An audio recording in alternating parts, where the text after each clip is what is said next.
Hi guys, I have some good news and some bad news. The bad news is that the way you think about cognitive biases might be wrong. The good news is that by watching this video, you might correct that and maybe greatly improve your rational thinking skills, almost with no effort at all.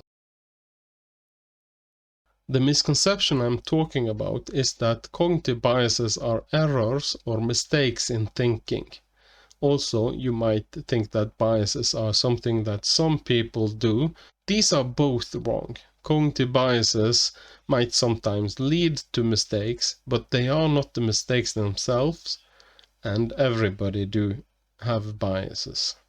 Let's have a look at what Wikipedia says about cognitive biases.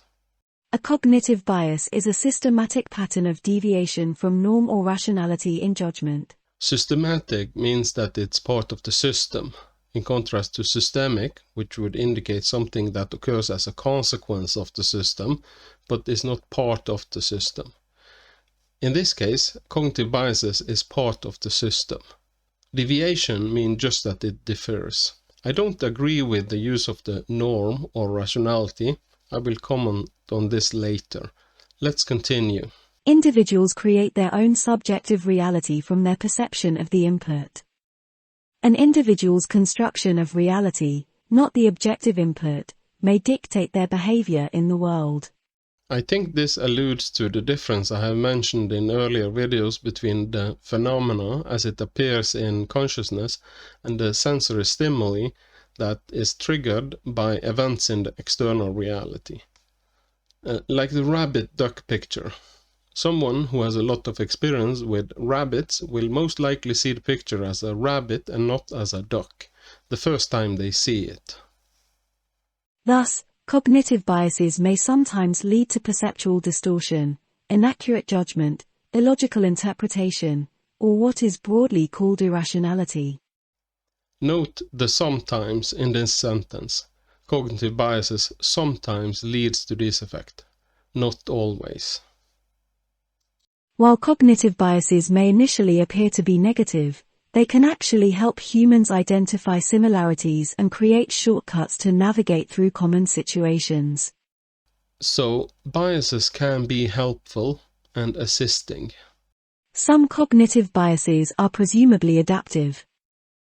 Cognitive biases may lead to more effective actions in a given context. Furthermore, allowing cognitive biases enables faster decisions which can be desirable when timeliness is more valuable than accuracy, as illustrated in heuristics. Faster is always better if what is sacrificed is not too important. I assume that adaptive means that these biases allow for changes in strategies in thinking or solutions on the fly. Or does it mean that we have evolved to having them, or that people start using them for pragmatic reasons with experience? I'm not sure really. Heuristic is something I will talk about. Other cognitive biases are a byproduct of human processing limitations, resulting from a lack of appropriate mental mechanisms, bounded rationality, the impact of an individual's constitution and biological state, see embodied cognition, or simply from a limited capacity for information processing. When we're talking about limitations in capacity, it is clear that even though some have more capacity than others, eventually no one have a limited capacity. Right, so the biases are systematic consequences of how the brain actually works. Sometimes they are adaptive to allow for faster decision making, and sometimes as a consequence of limitations in capacity of the brain and so on. I think we have to realize that the human brain has evolved to be good enough in a survival perspective. This is why I reacted to the use of the word norm when describing the deviation. The cognitive biases is a part of how the brain has evolved to work. So norm include biases, not as it said in the definition, that it deviates from it. Also, considering the limitations in the brain capacity, the adaptive nature of some biases, and the need for fast and fluent decision-making in everyday life, it is rational to use heuristics. even if the heuristics include biases and that the biases sometimes leads to mistakes. This is why I reagated on the use of the word rational as well. We have to distinguish between what strategy is rational in a specific moment, taking into account limitations in the capacity and the time constraints, and what is ultimately rational if the limitations was not in place. I will call the last perfect rationality. This is how I would define cognitive biases. Cognitive biases are systematic patterns of deviation in judgment from those that would come out of a perfect rationality. This pattern has occurred because of the natural way the brain has adapted to process information.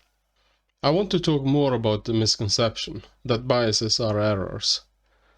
The reason why I thought there is a possibility you might have this misconception is that, first of all, I have seen this in debates. When I make a search on YouTube for cognitive biases, at least half of the videos that come up include this misconception, and here are some examples. How to make better decisions, 10 cognitive biases and how to outsmart them. What are cognitive biases? A cognitive bias is a systematic error in thinking. How to persuade anyone, the 25 cognitive biases by Charlie Munger. Charlie Munger, also known as Warren Buffett's former business partner, created a list of 25 cognitive biases that can affect our decisions. Why Smart People Believe Silly Things by Alex O'Connor. My advice would be this: don't eliminate your bias. There's a very simple reason why I would advise people not to eliminate their bias, and that's because you can't. Try as you may, you can't do it. People have tried, and in fact, if you think that you've eliminated your bias, you're probably the most biased person that anybody can hope to meet. It is infinitely more productive to be openly biased than to be deceptively neutral. It's very difficult to tell when you're being told something as an opinion or something that's biased and when you're being told a fact. Now, if you try to eliminate your bias, which is what the news media tries to do, it just makes the problem worse and makes people trust you less and makes you trust your own reasoning skills less. The best thing you can do is be openly neutral and use your bias to your advantage. You can even go and look for things that contradict the biases that you hold on purpose in order to try and criticize ideas, the good ideas that you think that you hold. But the only way you're going to do that is by recognizing your bias rather than trying to eliminate it, which you simply won't be able to do. Sorry, the last one there don't include the misconception. As usually, Alex O'Connor from the YouTube channel Cosmic Skeptic is on point. I don't always agree with Alex O'Connor on everything, but usually I get some useful to think about from his videos. This clip is from a very good speech by him called Why Smart People Believe Silly Things. He held that speech in Logical LA conference in Los Angeles, February 2018. I recommend watching it. Link to the videos will be in the description if you want to check them out. Many of the videos that portray cognitive biases as errors refer to this guy, Charles Munger. I had no idea who Charles Munger was before I started to research for this video. He seems to be most famous for being Warren Buffett's partner at Berkshire Hathaway. Apparently, he held a speech once that is called The Psychology of Human Misjudgments, where he lists 25 misjudgments that he thinks is responsible for people's misfortunes. Munger was a businessman. He's educated in law and economics. He's still alive, by the way. He's probably a very smart man, judging from his success in life, and it might be that his list is helpful.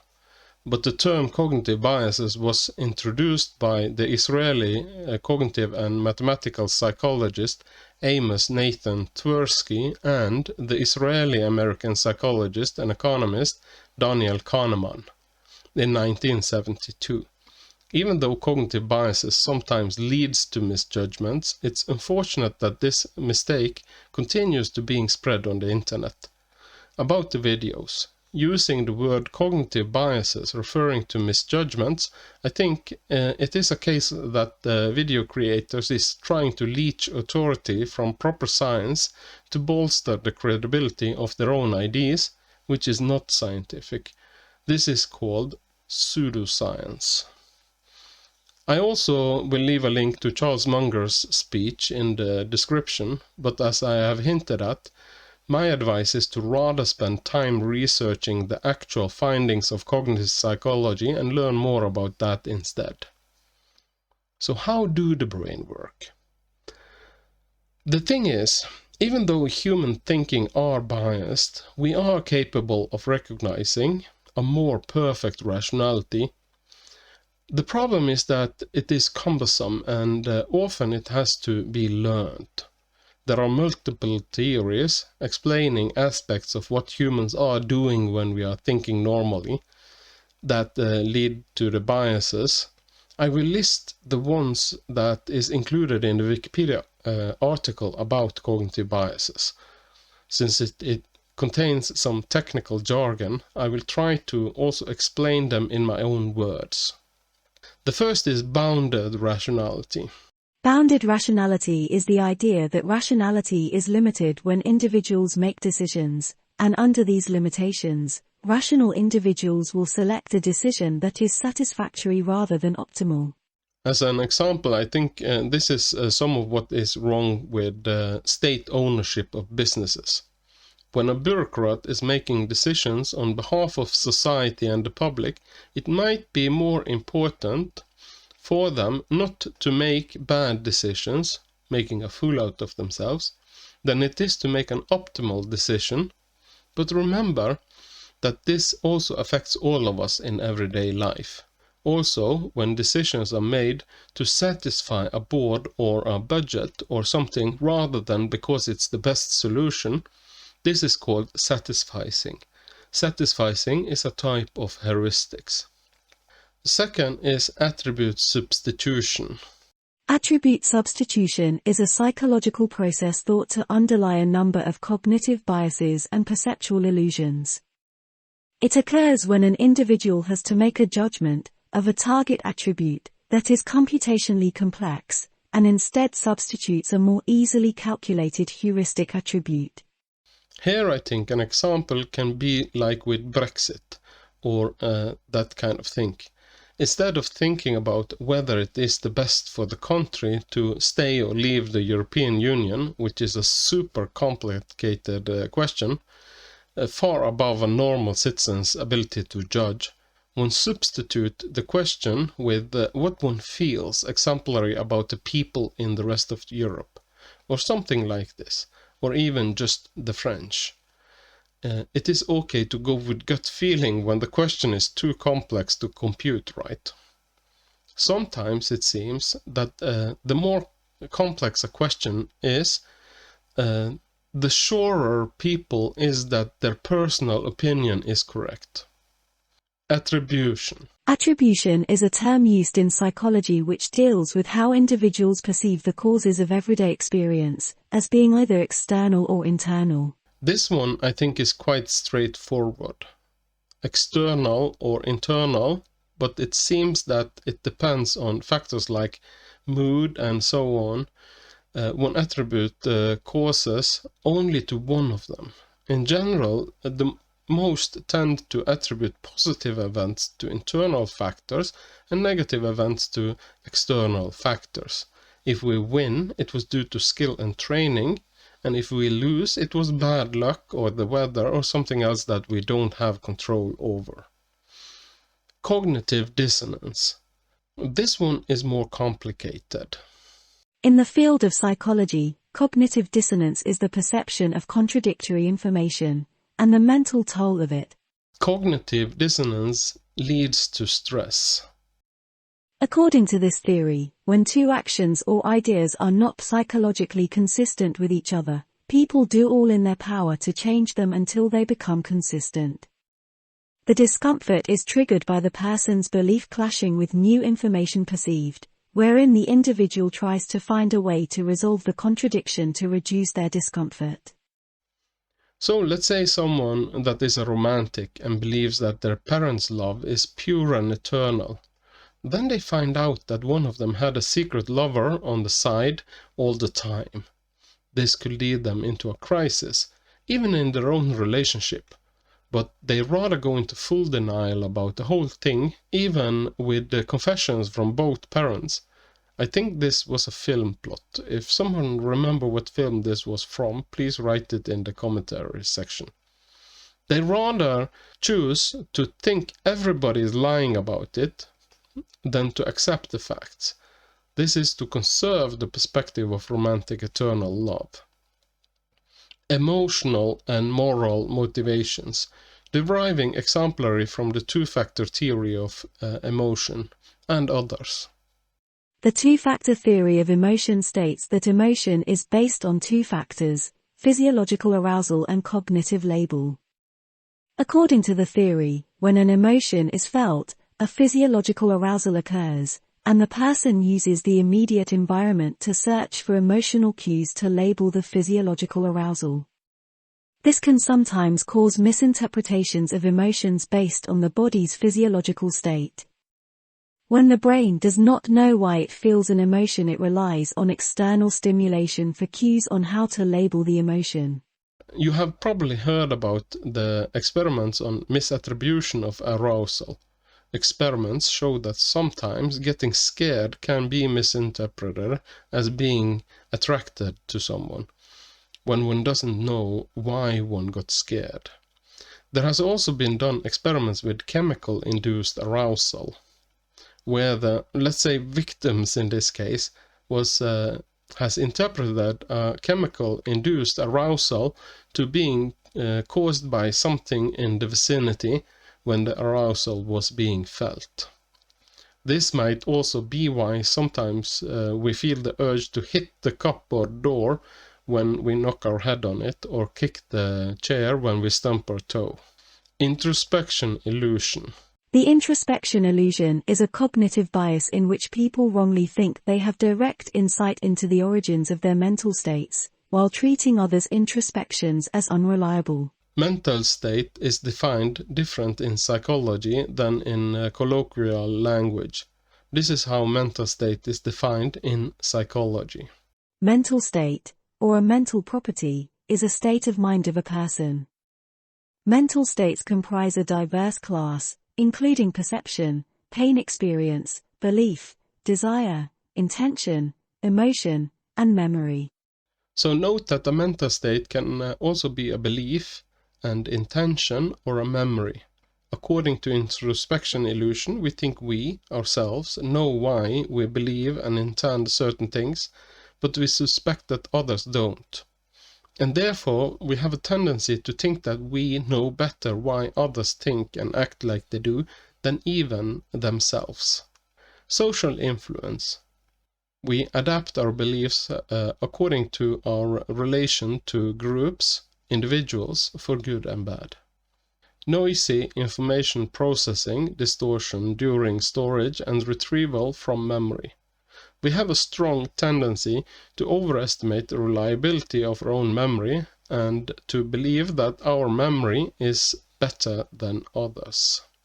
And the brain's limitations of processing ability. The last one I think sums it up. All these are well documented and deserving of a thorough investigation on their own. I just wanted to list them up in a case you haven't come across them, and I wanted to put them into the context of the biases and the heuristics. The conclusion that I'm leading up to is that the brain is not at all good at making precise decisions. In fact, it's horrible at it. But it is extremely good at making fast and approximate decisions, and then to misjudge these as precise decisions. Sometimes I joke that the reason why we don't make computers that think like humans is that we are already almost 8 billion humans that think like humans, and no one needs a computer that takes 18 to 20 years to set up, and when it's done, it's for sure not going to do as you want. It's not just a joke though. I mean, we need computers to aid us in being precise, to do exact calculations. If a computer were as unreliable as humans, it wouldn't make sense to use them. Let's talk about heuristics. Processes of fast and approximate decisions making are referred to as heuristics. This is how Wikipedia defines heuristics. Heuristic, or heuristic technique, is any approach to problem-solving or self-discovery that employs a practical method that is not guaranteed to be optimal, perfect, or rational, but is nevertheless sufficient for reaching an immediate, short-term goal or approximation. Where finding an optimal solution is impossible or impractical, heuristic methods can be used to speed up the process of finding a satisfactory solution. Heuristics can be mental shortcuts that ease the cognitive load of making a decision. Examples that employ heuristics include using trial and error, a rule of thumb or an educated guess. Heuristics are the strategies derived from previous experiences with similar problems. These strategies depend on using readily accessible, though loosely applicable, information to control problem solving in human beings, machines, and abstract issues. When an individual applies a heuristic in practice, it generally performs as expected. However, it can alternatively create systematic errors. Note that the study of heuristics has also spilled over to computer science, automation, organization theory, economics, politics, and more fields. The drawback of this is of course that by implementing heuristics to exemplary computers, they now will have the same type of biases that humans. Still, of course, computers are better at calculating large amounts of data. The concept of heuristic was introduced some 20 years before the concept of cognitive biases during the 50s by the PhD in political science Herbert A. Simon. The research into cognitive biases by Kahneman and Tversky was built on Simon's work on heuristics. I must mention that there is a debate about whether all cognitive biases can be explained by heuristics, but for now, this is the perspective that I think explains the situation best. Before I go on, I want to make a comparison that might clarify how I understand this. Let's say you are playing a computer game. The computer is not playing the game. You are playing the game. The computer is processing information the same way it processes information no matter what you do on it. This is also how I think of the brain. When you're thinking or doing anything, you are doing those things. The brain is just processing information the same way it always processes information. This is a simplification. I don't really believe in this kind of mind-body dualism. You and your brain are the same, but I find it helpful to think about it like this. A major difference between the computer and the brain is that the computer is made to be exact, while the human brain has evolved to be fast, fluent, approximate, and flexible, just accurate enough and just precise enough in a survival and a procreational perspective. But it's interesting, as I mentioned above, that humans are capable of, at least to a certain degree, and with training and diligence, to recognize a more perfect rationality. So the question becomes, how can we use this understanding to better ourselves, to stretch towards a better rationality also in our daily, everyday lives? And to avoid that when we are doing mistakes, this leads to catastrophic consequences for us and others. The first step, in my opinion, is to be aware that one's own thinking isn't perfect. That the biases are there kind of no matter what you do. This is one of the reasons why I promote skepticism so strongly, and especially to be skeptical about the beliefs you yourself already hold to be true. Let's see what Alex O'Connor thinks about it. This clip is right after the last clip I showed in the same speech. Bad ideas are invariably the result of the lack of self-reflection. So take a look at the beliefs that you hold as objectively and honestly as possible whilst recognizing your bias. And if you're a smart person, you should recognize that you'll have more problems in this regard, not less. That's probably the most important thing. Also, spend more time challenging good ideas than challenging bad ideas. After all, I'm sure you can all tell me the last time that you criticized somebody else's bad idea. But when was the last time that you criticized a good idea of your own? So this is why I think that smart people believe silly things, but it doesn't necessarily have to be that way. In this instance, me and Alex are in total agreement. Sometimes the idea that one's own beliefs are true and not the belief itself is the bigger problem. My advice is to sort decisions and beliefs after how impactful they are in your life, and especially if they also affect others. And then spend more time and effort criticizing your own beliefs and decisions, the more impactful they are.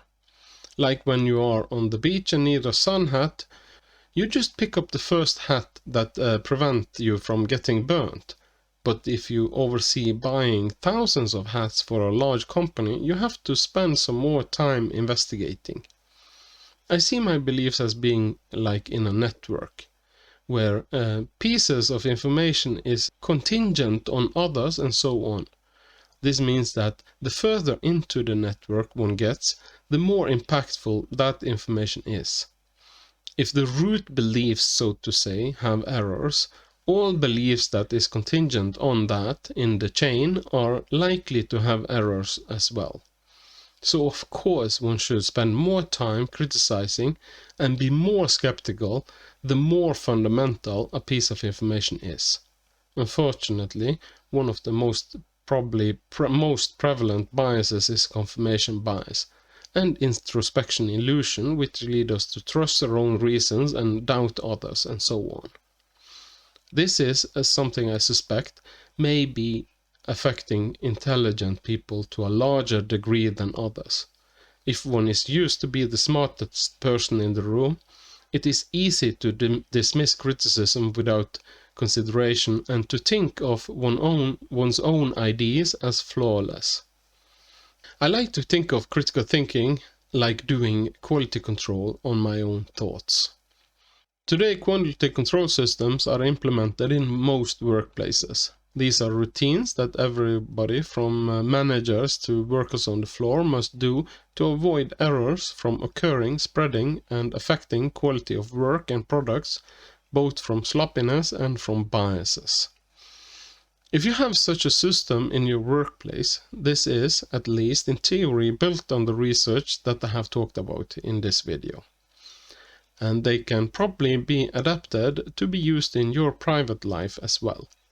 So there you have it. If you have a quality control system at work, now you have a free quality control system ready to be implemented in your life as well.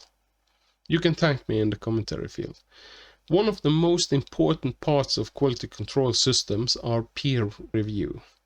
The simplest form of this is talking about decisions and ideas and beliefs with friends. But it is important to have friends that is not collected on the basis of having the same beliefs as yourself. It doesn't help if you shut yourself into an echo chamber. Also, this should be friends that you respect, so that you are open to take honest criticism from them, and that they respect you enough to criticize you if your ideas are ridiculous. Before I wrap this up, I would like to mention an example of an heuristics that I'm sure you will recognize and that you probably are using every day. This is fast and frugal trees. In colloquial language, this is known as the method of elimination. The way this is working is that one introduces a series of simple criterions to a selection to reduce it down to a sample size where one can easily choose. When I bought my car, the first thing I decided was that I wanted an electric car. Then I set up an upper price limit and a lower price limit to eliminate bad quality cars and older models. Then, since I wanted to see the car before I bought it, I decided on a geographical limit so that I could go in person to inspect it. This is for simple eliminating factors that took the sample size down to about 15 to 20 or so cars. Now I could start choosing on the basis of my personal preferences and what I expected from the car. If you take a closer look at the criterions I set up, you can probably see that the method might have eliminated much better bargains than what I ended up with buying. Exemplary, the lower price limit might have prevented me from discovering equally good cars, but cheaper. And the geographical restriction might have prevented me from discovering better cars for the same price right outside the boundary I set up. But this is consequences that I just have to live with, right? I mean, I just wanted a car, I didn't want to become a car expert, and it saved me a lot of time. If you are familiar with computer programming, this is like an if-then chain. Fast and frugal trees are used in all kinds of systems. This is an example from the Wikipedia article about fast and frugal trees, used by emergency room doctors to select patients for coronary care. As you can see, this strategy is pretty far from perfect, but it saves time and resources. So as long as everyone are aware that the reason why this method is used is not because it gives the most accurate result, it's fine. But what if they don't? What happens if those who follow the procedure believe that this is the very best way to, let's say, chase criminals or diagnose disease or choose cars, and it's applied without critical analysis? Well, then we are in trouble. The reason why I bring this up, by the way, is not because cops are arresting obviously innocent people based on that they check out on a fast and frugal tree profiling method. They do. Or that medical doctors are misdiagnosing patients using it. They also do. They have been doing that already long before these heuristics got their names. And this is, at least to some degree, a calculated risk. These issues just prompt the need for more education in critical thinking. The reason why I'm bringing it up is because of AIs, artificial intelligence. One of the genius ideas of artificial intelligence is to create a computer program that is not only uses heuristics, but that also is self-learning in how to use those heuristics. Even though I don't have intimate knowledge about how AIs are set up, I will bet that the vast majority are based on fast and frugal trees. I mean, isn't if-then kind of the bread and butter for computer programming? So now we have self-learning AIs that are set up for the criterion of elimination in fast and frugal trees for itself from experience. And then creators of AIs pretend that they don't know why they become biased. At least that's what Johnny Oliver claims in this episode of Last Week Tonight. This is a lie. They know. Anyway, until someone manages to make a skeptic, self-reflecting, critical thinking AI, we have to hold the creators responsible for what's going on. That's just what we need, right? AIs with self-esteem issues. After that is maybe vengeful and bitter AIs. I hope you found this video helpful. And if you did, it would be a horrible bias of you not to click the like button, and a fast and frugal heuristic indicate that you should also subscribe to the channel. If you thought cognitive biases was errors, and you have now corrected your view, then please write about it in the commentary field. Also, if you still think biases are errors, and that this whole video has been a scam, I would like to hear about that too. I have an idea of making more in-depth videos about individual biases and heuristics and logical fallacies. These videos will of course also be opinionated about the use of these and how they are perceived, sometimes wrong, and so on. YouTube already have enough videos regurgitating definitions, so I won't make that. This is still on the ID stage, but if you find it interesting, then you should consider writing to me about it in the commentary section. Grab the chance, influence me about what I make videos and how I make them. That's it for now, folks. Thank you for the view and have a nice day.